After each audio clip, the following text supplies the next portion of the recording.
Good morning my dear student. देखिए जो हमने जो पहले वीडियो के अंतर्गत political science BA part second year topic है फ्रांस के राष्ट्रपति के गठन और उनकी शर्तों के बारे में कुछ डिस्कशन किया। आज हम जिस टॉपिक के रूप में जो बात कर रहे हैं कि फ्रांस के राष्ट्रपति गठन के बाद एक बहुत ही एक बात रह गई थी कि भाई उनके कार्य योग्यता से संबंधित बात होगी, उसके कार्यकाल से संबंधित बात होगी और उसके वेतन भत्ते से संबंधित बात होगी।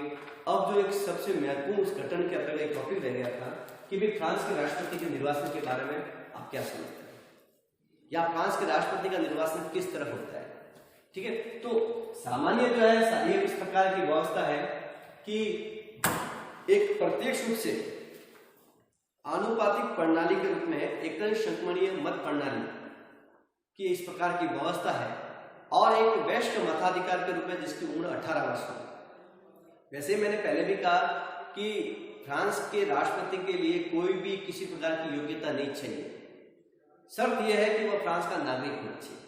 ठीक है, दूसरी एक बात बहुत ही इंपॉर्टेंट है कि वह नागरिक जिसका संबंध राजवंश से नहीं होना चाहिए, अर्थात बुर्बो वंश से नहीं होना चाहिए, लुई वंश से नहीं होना चाहिए, बोनापार्ट वंश से नहीं होना चाहिए, क्योंकि ये इस प्रकार की व्यवस्था की गई क्योंकि फ्रांस के नागरिक पहले से ही जो है इस परेशानी से परेशान थे, अर्थात पहले राजतंत्र था, निरंकुश राजतंत्र था और इन्हीं के विरुद्ध जो है कहीं ना कहीं इस प्रकार की क्रांति हुई, अर्थात गणतंत्र के रूप में।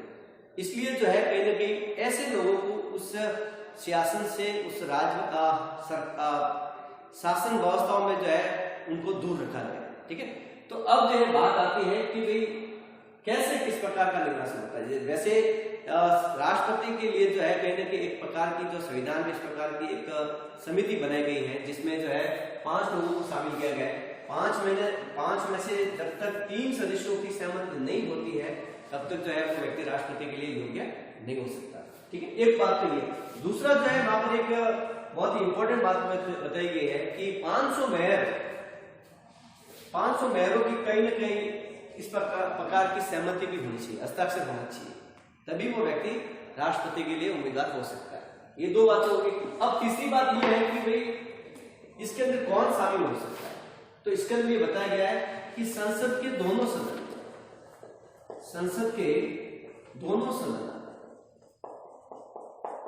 सदन का मतलब ये हो गया, एक जो है राष्ट्रीय सभा,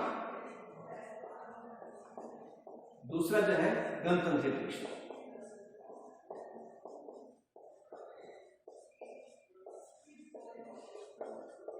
एक तो इनके सदस्य निर्वाचित सदस्य भाग लेते। दूसरी जो बात होती है इसमें विधानसभा के सदस्य,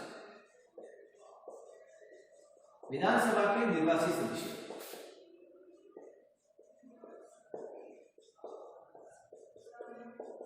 ये भाग लेते हैं। तीसरी जो बात है इनमें कि स्थानीय जो स्तर पर नगर पालिका के जो कमीन मेयर है वो भी जो है कहीं ना कहीं राष्ट्रपति के स्थानीय नगर पालिका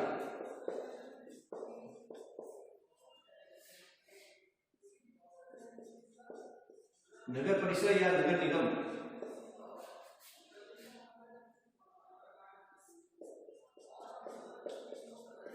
के मेयर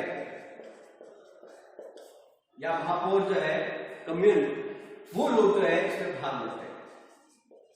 यानी संसद होगी, विधानसभा होगी और विधानसभा के यानी विधानमंडल के सदस्य होंगे और स्थानीय गवर्नमेंट के भी, स्थानीय जो प्रशासन की जो शाखाएं है उनमें से भी जो है कहीं ना कहीं ये लोग जो है राष्ट्रपति के चुनाव में भाग लेते हैं।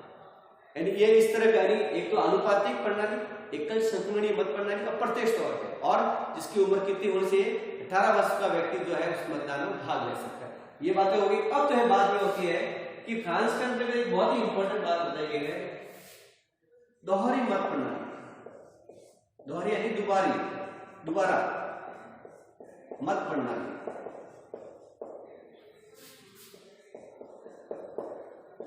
यानी फ्रांस के राष्ट्रपति के चुनाव में जो है एक सबसे इंपॉर्टेंट बात बताई गई है।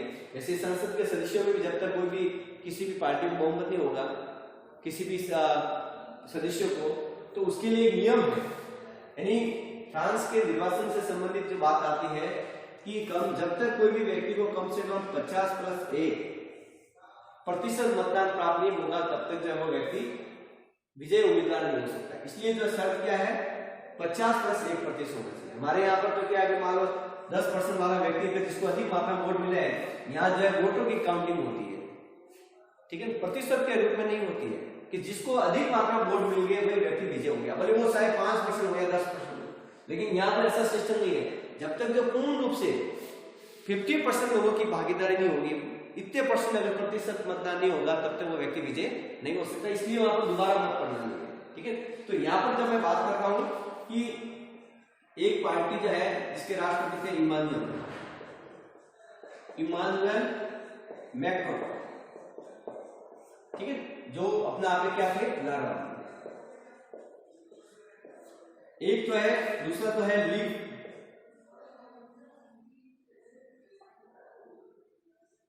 लीग पेन,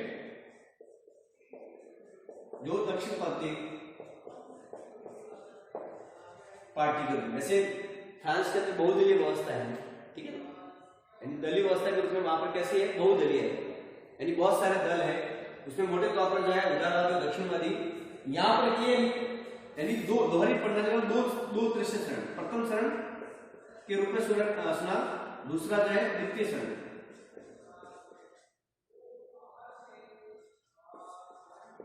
यानी प्रथम शरण में जो है इन दोनों को कोई कितना रेशियो होना चाहिए, 50%।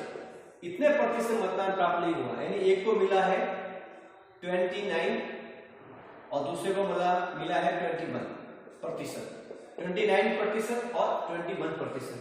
तो बहुमत के लिए कितना है, 50+ 1। लेकिन ऐसी स्थिति नहीं बनी, तो फिर क्या हुआ, बहुत सारे कैंडिडेट थे, में से जिसको अधिक मात्रा में वोट मिला उसी को जो है नॉमिनेट किया गया, और फिर उसी में से जो है दोबारा मतदान हुआ प्रत्यक्ष रूप से, ठीक है। तो फिर दोबारा मतदान हुआ तो उसको जो है मैक्रो को मिले हैं 51% और इनको है 49%, ठीक है। तो ऐसी स्थिति में जिसको 50 से ऊपर अधिक वोट प्राप्त हुए वह व्यक्ति विजय प्रत्यक्ष, ठीक है। यानी ये जो है 2017 की बात है, अभी भी जो है मैक्रो का जो है कार्यकाल चल रहा है। तो ये इस प्रकार की व्यवस्था जो है फ्रांस में दोबारा मत प्रणाली है। यानी अगर किसी प्रथम चरण में किसी पार्टी को, किसी व्यक्ति को बहुमत प्राप्त नहीं होता है या 51+1% मतदान की स्थिति में नहीं है, तो उनको फिर दोबारा जो है मतदान में शामिल होना पड़ेगा। यानी जिस दोबारा मतदान में वही व्यक्ति शामिल हो सकता है जिसको अधिक मात्रा में वोटिंग हुई, ठीक है।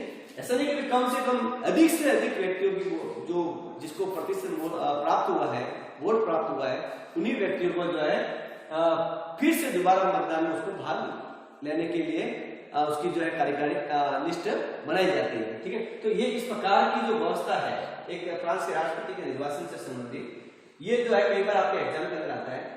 तो अब जो है हमें नेक्स्ट वीडियो में देखना है कि फ्रांस के राष्ट्रपति की कौन सी शक्तियां हैं, उनके कार्य कौन से हैं, ये आपके नेक्स्ट वीडियो में बताया जाएगा। Thank you.